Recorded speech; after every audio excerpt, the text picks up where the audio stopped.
Okay, so I wasn't even planning on making a video because I was just going to do some small things, kind of tinkering around, boring stuff, but I thought I would make one because I just found something interesting. So I got my drive shaft today, so I'm doing a 4L80 swap in this Escalade. So I took the 4L65E out, putting a 4L80 in, and working on drive shafts. I also have a 4L80 swap in my Ford Ranger, so that's what this black shaft is. And I bought a Chevy 2500 HD drive shaft for the Escalade.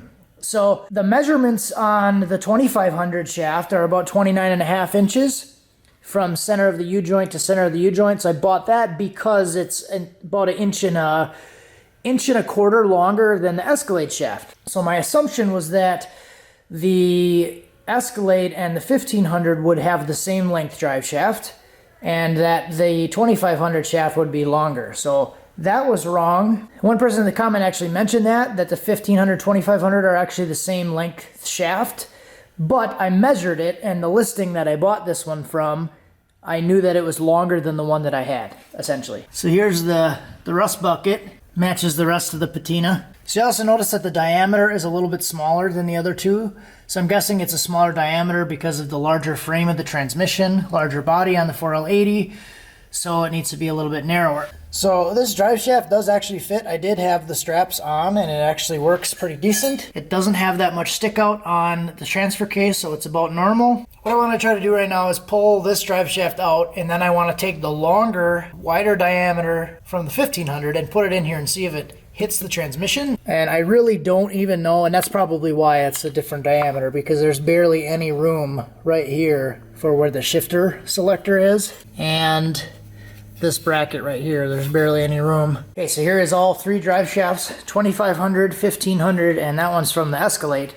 So you can see that the 2500 is a lot narrower. It's pretty small, actually. So what I'm thinking is, I don't know if I like it that small, because this is going to be kind of a high power build. So I'm going to test this shaft, and if I like the diameter and if it fits, I might end up getting a 1500 drive shaft instead. So this one does have a Ford conversion U-joint on it because it was in my Ranger. So it has like the GM to Ford. I think it's a 1330. So it should be pretty close. I could probably get the straps on.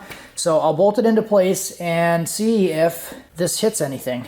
I'll also mark where the splines stop. So the boot goes right to the end of the splines. This one doesn't have a boot on it, so then I'll be able to see where that sits. Okay, so there's the shifter. I have the shifter selector in D3 right now, and there's like barely any room, so that's probably why it's a little bit narrower.